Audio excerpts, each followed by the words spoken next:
When Tiffany Li stood trial for the murder of her ex-boyfriend, she became known as the Hillsborough Heiress.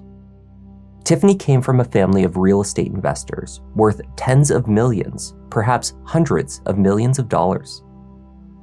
In the spring of 2016, the father of her children went missing. It just so happened that the two had spent months arguing over money. And Tiffany was the last person believed to have seen him alive. Hi there, I'm Kevin and welcome to Just Thought Lounge. The case we're about to examine is another head-scratcher. All signs point to one version of events, that is, until more details came to light and a very different picture began to emerge. Let's take a look.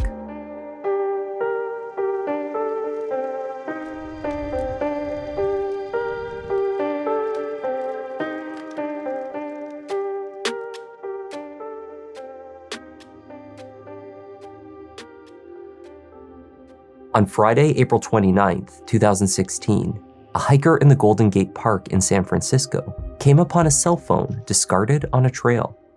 It belonged to the 27-year-old culinary student and father of two, Keith Green. Keith had left his apartment in Millbrae the night before at about 9 p.m., leaving behind his car, keys, and wallet. For the previous 6 months, he had been staying with family friend Angela Dunn, following his breakup with a longtime girlfriend and mother of his children, Tiffany Li. Angela reported that Keith had plans to meet with Tiffany that night to discuss custody arrangements for their two daughters, Vivian and Nia, aged 4 and 2. When Keith left the apartment, he was dressed casually in dark sweatpants and a t-shirt, a pair of sneakers on his feet. The plan was to chat briefly in the parking lot of the Pancake House restaurant, which was directly across the street and had already closed for the day. After leaving for that meeting, Keith never returned home. He was reported missing the next day. The park where his cell phone was found is a roughly 30-minute drive north from the Pancake House, towards the Golden Gate Bridge. For weeks, friends and family distributed flyers around Millbrae and the San Francisco area, desperate for a clue as to what had become of the aspiring chef and loving father.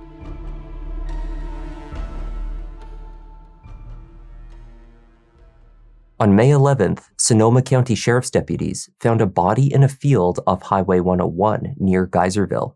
It was a further 2 hours drive north from Golden Gate Park. It had been 2 weeks since Keith was last seen alive. Dental records were used to identify the remains.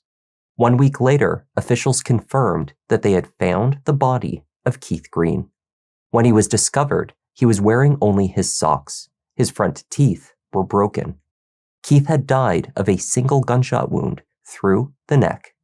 His cell phone was found unattended the next morning in San Francisco's Golden Gate Park. He left his car and his wallet.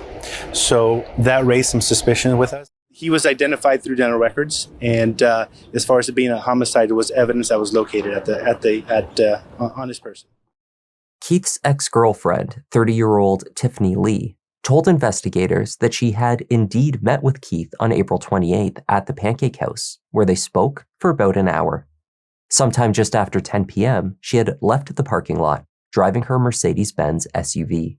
She left Keith alone and drove home. At first, she expressed doubt that Keith was genuinely missing, believing that it was possible that he was attempting to scam her by pretending to be kidnapped. Since parting ways months earlier, their relationship had turned acrimonious. Discussions over how to fairly split finances, as well as time spent with their daughters, had been contentious. Keith and Tiffany had met in 2009 and soon after moved in together in a $7 million mansion purchased for Tiffany by her mother in the prestigious neighborhood of Hillsborough. Although their romance had moved quickly, the two were not an obvious match. Up to that point in their lives, they had been on very different paths. Born in Beijing, Tiffany grew up in Silicon Valley, had attended prestigious schools, and prepared to join the lucrative family business. She held a master's degree in business from the University of San Francisco. Upon graduation, Tiffany began a $100,000 a year role helping to manage her family's real estate holdings. Her mother, Li Ji-hong, had reportedly amassed the family fortune in Beijing in the 1980s through joint ventures with construction companies owned by the Chinese military. The family owned a massive real estate portfolio, which included at least 2 high-rises in Beijing and multiple properties in the Bay Area. By 2016, Tiffany estimated that the family was worth somewhere between 50 to 100 million US dollars, though other external estimates place the family's wealth in multiples greater than that. Keith Green was born in a working-class neighborhood in the shadow of Silicon Valley. His parents divorced when he was young, and he was raised mainly by his mother, Colleen. As a youth, Keith excelled at athletics. He was a celebrated high school quarterback and made friends easily. After dropping out of college, he flipped between periods of unemployment and temporary work. But after meeting Tiffany, he had an opportunity to pursue further education. Li Ji-hong reportedly covered the $40,000 a year tuition for Keith to attend the Cordon Bleu Culinary School in San Francisco. He was due to graduate that September. Keith and Tiffany welcomed their daughters in 2012 and 2014. Their home in Hillsborough was staffed with nannies, housekeepers, and landscapers. The couple had their pick of exotic sports cars and SUVs to drive. For over 6 years, their life appeared nearly perfect. On May 3rd, less than 1 week after Keith went missing, Tiffany wrote an email to the Hillsborough Police Department expressing concern over his disappearance. Although she had at first suspected an elaborate scheme put on by her ex-boyfriend to elicit more money from her, she was later accepting of the fact that he was truly in danger. I guess you're missing or something? Like, can you give me a call back? Like, I don't know, if it's like Trump. So give me a call back when you hear this. Tiffany asked if police could give her information about putting up a billboard to help find him. On the same day that she wrote the email to police, Tiffany also reached out to Keith's mother, Colleen, to express concern. Texting, "Hi Colleen, I know you think Keith's disappearance has something to do with me, and you don't want to talk to me, but I just want to tell you that I'm really worried too." The day after the email was received, she was invited into the station to speak with detectives. The relationship between Tiffany and Keith ended 6 months before his murder. He discovered that she was having an affair with a friend of his, who may have also been his marijuana dealer, a man named Cave Bayat. Once the affair was public, Tiffany moved Cave into the mansion, and Keith moved out. Tensions were understandably very high at that time. Things intensified further as Tiffany and Cave brazenly flaunted their new love, purchasing him a Ferrari to celebrate and designating him daddy to the 2 girls. Her first donut, y'all. My daughter doing her donuts. As Tiffany and Cave continued on with family life, disputes with Keith escalated. Tiffany recorded phone conversations with him, as well as friends who were pulled into the arguments.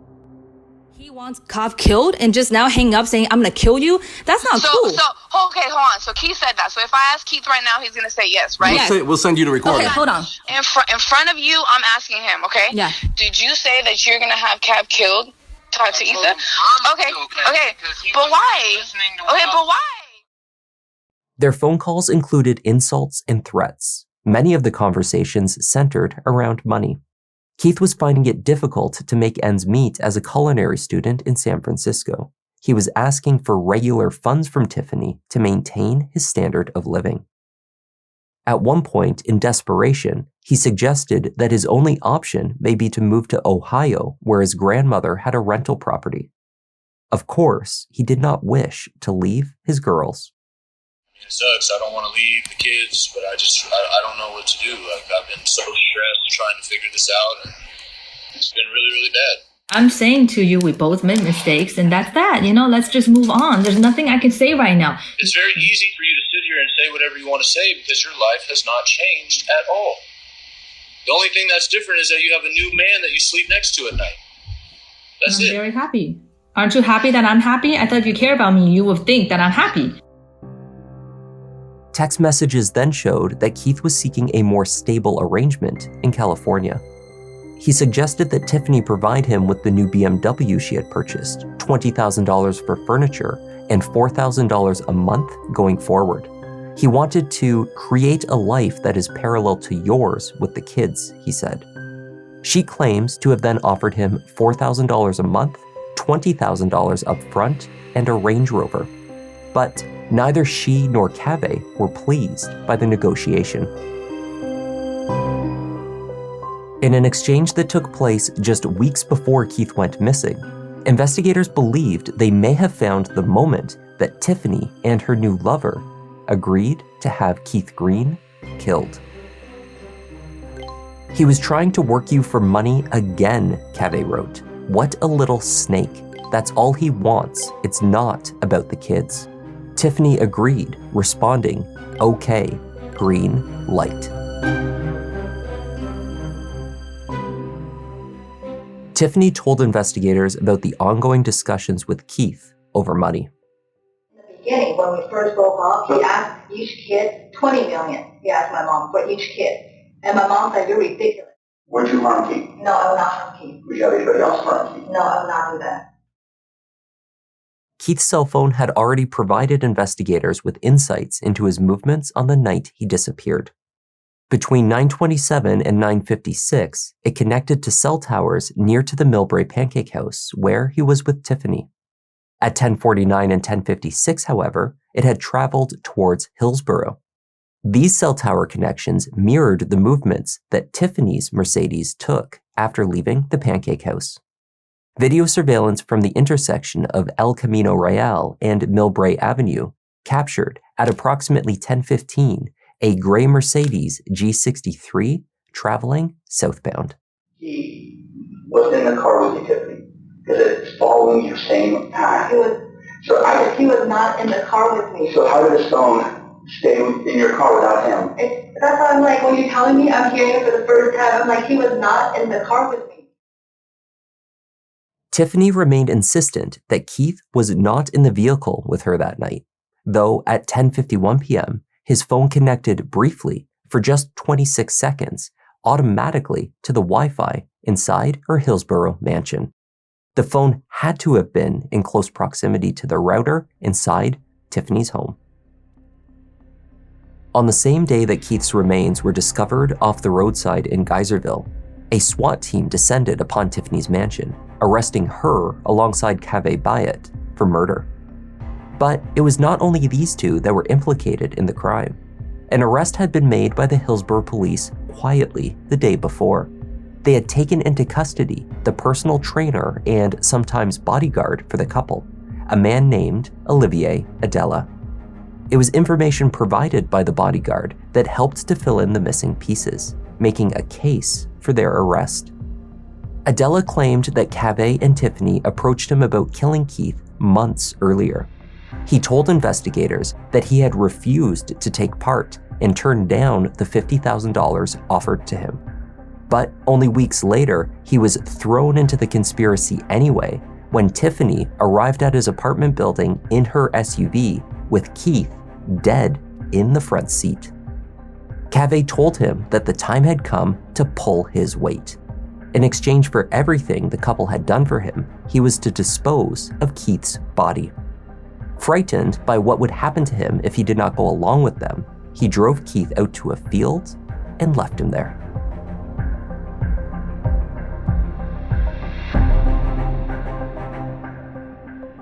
"40-year-old Olivier Adela, who sometimes went by Olivier Brendenstein, was originally from the Ivory Coast. He became a naturalized US citizen in 2011. According to his profiles online, Adela had studied abroad in France and spent over 5 years serving in the French Foreign Legion. After moving to the United States, he had some success in mixed martial arts as an MMA fighter before launching his own limousine company. It was in this capacity that he crossed paths with Tiffany Li and Cave Bayet. In 2015, Cave began hiring Adela as a bodyguard for various outings. The next year, they reconnected and made a more permanent arrangement. Tiffany set him and his wife Uta Bredenstein up in an apartment complex on Trousdale Drive, which was owned by her mother, and provided him with approximately $13,000 in cash for expenses. His wife was also reportedly offered a well-paying job at the family company. Adela was offered a further salary to train Cave in kickboxing. In late February or early March 2016, their business dealings took a turn.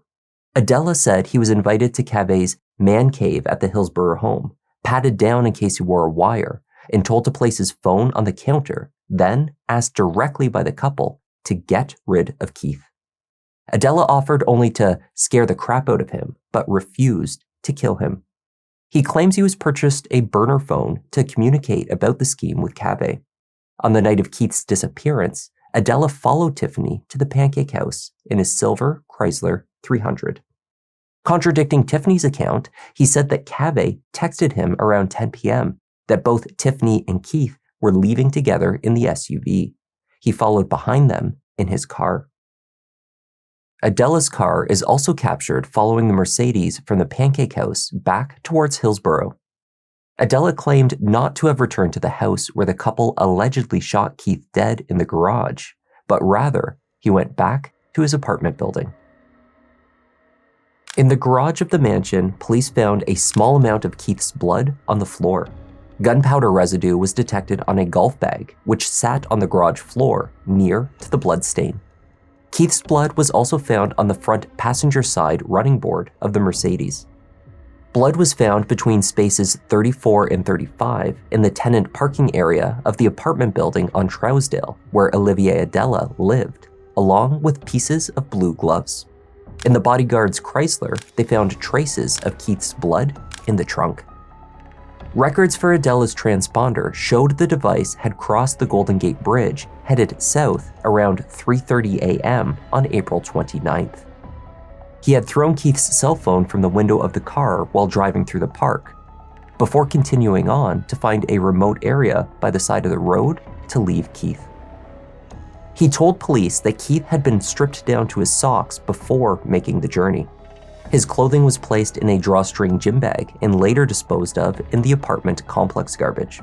They were never recovered, nor was the murder weapon, a 9mm handgun that Adela claimed had been acquired and put to use by Cave Bayet. The plan had been orchestrated by Tiffany Li. From where he was being held in custody, Adela spoke with a local news reporter. He explained the sordid history of the love triangle and how he became, unwillingly, pulled into the murder scheme. Cave was Keith Green's friend, right? Yes, he met Tiffany through Keith Green, and he went beyond Keith Green, ended up brainwashing Tiffany, take Tiffany from Keith Green, making Tiffany kick Keith Green out of the mansion, moving in, make Keith Green's daughter call him daddy, and him and Tiffany only together for 6 months. He explained that Cave stated that we want you to kill Keith. Want you to get rid of Keith Green. I said, what do you mean rid of Keith Green? Cave is the one who was talking, he wants you to pretty much kill Keith Green. He spoke with Cave while watching Tiffany and Keith discuss the children. Then he went home, only to be surprised later when Tiffany arrived at his building, with Keith dead in the front seat. So they pull up the car, the Cave was on the back seat, Tiffany was on the front seat, and Keith Green was on the front seat. But Keith Green was dead. Tiffany Li made national headlines after she managed to come up with a record-setting $35 million bond. In order to do so, she posted nearly $4 million in cash, supplemented by friends and family members posting equity in property, totaling double the outstanding amount. In order to use real estate towards bond in California, the value of the properties posted must be at least double the cash requirement. Nearly $70 million secured Tiffany's release. Co-defendants Cave Bayet and Olivier Adela remained in custody. From the beginning of the case, the investigation by the sheriff's office has provided to us that she comes from a family that has many hundreds of millions of dollars available to them. The property was actually put up by 15 to 20 extended family, friends, business associates, people that believe in Tiffany and think she, one, come to court, and two, is not guilty. Excuse me? Tiffany, do you have anything to do with Tiffany's murder? Adela sought a deal in exchange for his testimony implicating the couple. San Mateo district attorneys were weighing their options for which defendants would stand trial for the 187 charge for murder. I know he has made multiple comments about he would like to make a deal with us and plea to some lesser charge than a 187 in exchange for truthful testimony against defendants Li and Bayet. We have not reached any decision or conclusion as to whether or not we are going to work with him. As it stands, all three defendants are still facing murder charges, and we are set for trial against all three of them at this time, January 16th. While the trial date approached, new information was emerging, bringing into question the credibility of Olivier Adela. To start, defense attorney Jeff Carr presented the results of a polygraph test, which showed that Adela was untruthful when asked about the shooting of Keith Green. Did you shoot Keith Green? He answered no. His reactions were consistent with someone being deceptive regarding that issue. If you were to see the evidence that we've been able to see of what exactly they have against Mr. Adela, average person would say it's much more likely Mr. Adela did this killing than Tiffany Li. There seems to be more evidence consistent with it being a failed kidnap than it being a murder, and that something went wrong. Tiffany's attorneys argued that taken as a whole, the evidence pointed to the likelihood that Keith was killed during a botched kidnapping, one undertaken by Adela and perhaps one or two accomplices. In support of this theory, they pointed to a box with over $30,000 in cash found in his apartment alongside an expensive watch that was once owned by Keith Green. Mr. Adela and potentially Confederates were seeking a gun. They ultimately may have gotten one, and they may have been involved in a kidnap attempt of Mr. Green. Despite the points raised by Tiffany Li's defense, the district attorney's office made a deal with Olivier Adela in February 2018. The murder charge against him would be dropped in exchange for truthful testimony against Tiffany Li and Kabe Bayet.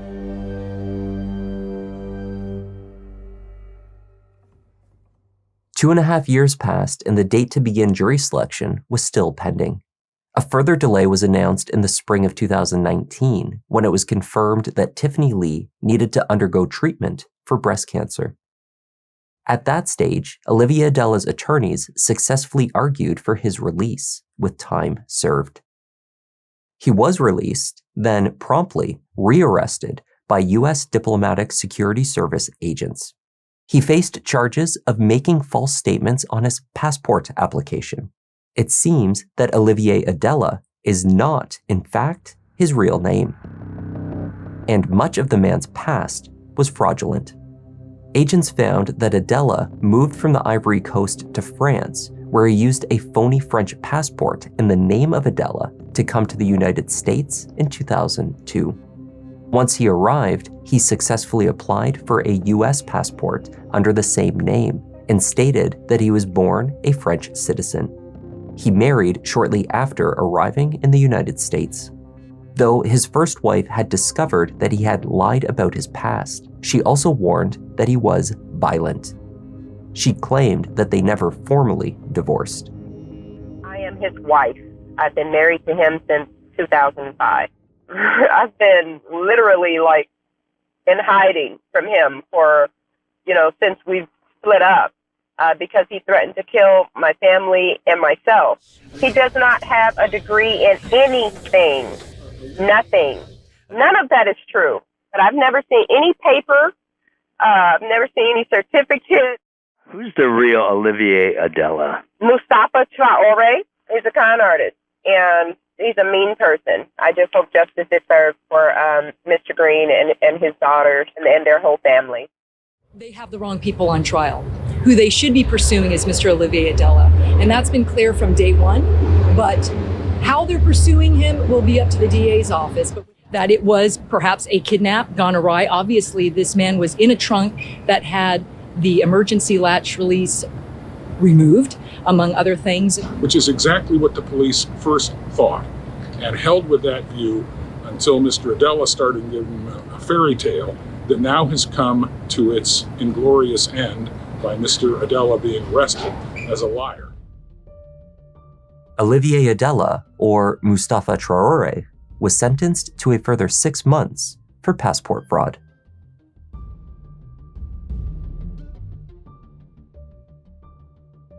Even as opening statements were due to commence in the trial of Li and Bayat, the surprises from Adela, or Mustafa, continued. Twice there would be accusations of witness tampering connected to the MMA fighter. First, while in custody, he claimed that a fellow inmate was approached and offered money to lie, stating that Adela had admitted to committing the murder alone. When Adela caught wind of this scheme, he told his attorney. He tells me that there is an inmate on his side of the jail who has told him that Mr. Bayat has offered him money to testify that Adela says that he actually killed Mr. Green and that Adela's wife was involved. Prosecutors looked into these accusations but could not substantiate them, so no action was taken. They did not believe that Adela had made up the story, however, because lying to authorities would void his plea agreement.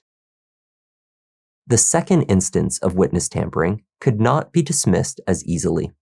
As a condition of his release, Adela was to refrain from use of social media and contact with others involved in the case.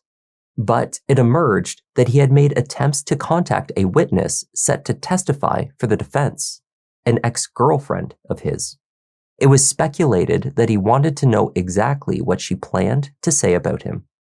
The result was not the full disintegration of his plea deal, but a decision by the district attorney's office not to put him on the stand. There were simply too many ways to attack his credibility and impeach his testimony. It has taken twists and turns, and I dare say I think there are going to be more twists and turns in this road. We have lost our trust in the validity of his testimony.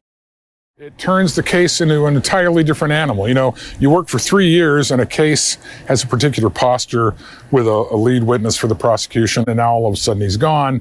That changes everything. When the trial finally commenced, both Tiffany Li and Kaveh Bayat were tried together.